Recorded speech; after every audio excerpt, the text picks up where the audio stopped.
इस नगर में रात को क्यों नहीं रुकता कोई भी प्रधानमंत्री या मुख्यमंत्री।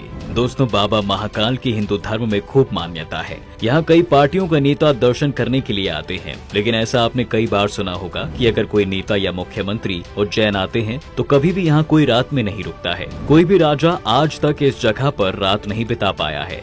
बड़े बड़े नेता भी यहाँ रात में रुकने से डरते हैं, लेकिन क्यों? आपको बता दें मित्रों, उज्जैन में रात में रुकने से जुड़ी कई कहानियां और मिथ हैं, जो मिथ काफी लंबे समय से चलते आ रहे हैं। इसी की वजह से बड़े बड़े राजा, मुख्यमंत्री, बड़े बड़े पद के नेता, यहाँ तक कि देश के राष्ट्रपति और प्रधानमंत्री भी यहाँ रुकने से डरते हैं।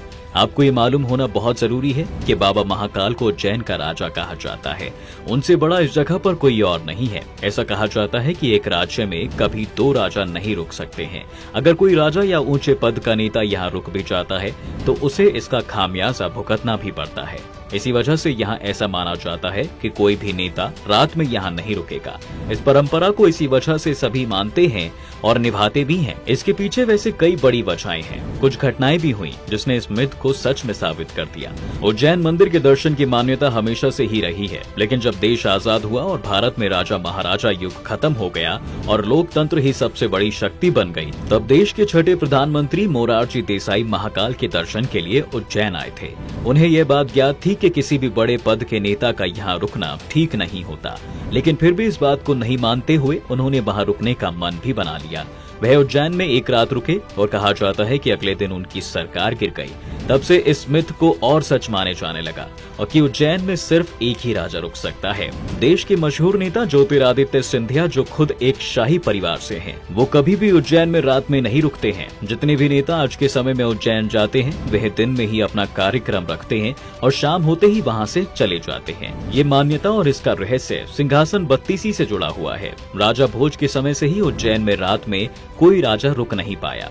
चलिए जानते हैं भगवान भोलेनाथ के इस मंदिर के बारे में। तो दोस्तों, भगवान शिव के इस पूरे देश में 12 ज्योतिर्लिंग हैं। उन्हीं में से एक है उज्जैन के महाकालेश्वर मंदिर में विराजमान दक्षिण मुखी ज्योतिर्लिंग के रूप में भोलेनाथ। जी हाँ, इस मंदिर को 3 भाग में आप देख सकते हो, जिसमें सबसे नीचे आता है ज्योतिर्लिंग। इसके अलावा यहाँ भोलेनाथ के साथ ही माता पार्वती और गणेश कार्तिकेय भी विराजमान माने जाते हैं।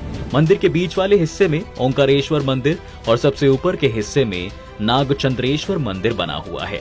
वैसे पूरे भारत में यह भगवान शिव शंभू का एकमात्र ऐसा मंदिर है जहां भस्म आरती की जाती है। इसे ऑनलाइन भी दिखाया जाता है और पूरी दुनिया भर से लोग यहां इस दिव्य आरती को देखने के लिए आते हैं। कहा जाता है भस्म आरती में शमशान से ताजी राख लाई जाती है। यदि मंदिर के इतिहास की बात करें तो उज्जैन में दूषण नाम के एक राक्षस का आतंक फैला हुआ था। लोग उसके आतंक से परेशान हो चुके थे। सभी ने उससे छुटकारा पाने के लिए भोलेनाथ की प्रार्थना शुरू कर दी थी। उस राक्षस का खात्मा करने के लिए शिवजी ने उज्जैन में महाकाल रूप में दर्शन दिए थे और उस दुष्ट राक्षस का वध कर दिया था। जब वह दैत्य मारा गया तो उज्जैन के लोगों ने भोलेनाथ से कहा कि आप यहीं निवास करें, जिसके बाद भगवान शिव का महाकाल रूप यहाँ ज्योतिर्लिंग के रूप में विराजमान हो गया। क्या आपको उज्जैन के महाकाल मंदिर से जुड़ी इस मान्यता के विषय में पता था? हमें कमेंट करके दोस्तों जरूर बताएं। साथ ही वीडियो को लाइक और शेयर करना बिल्कुल ना भूलें।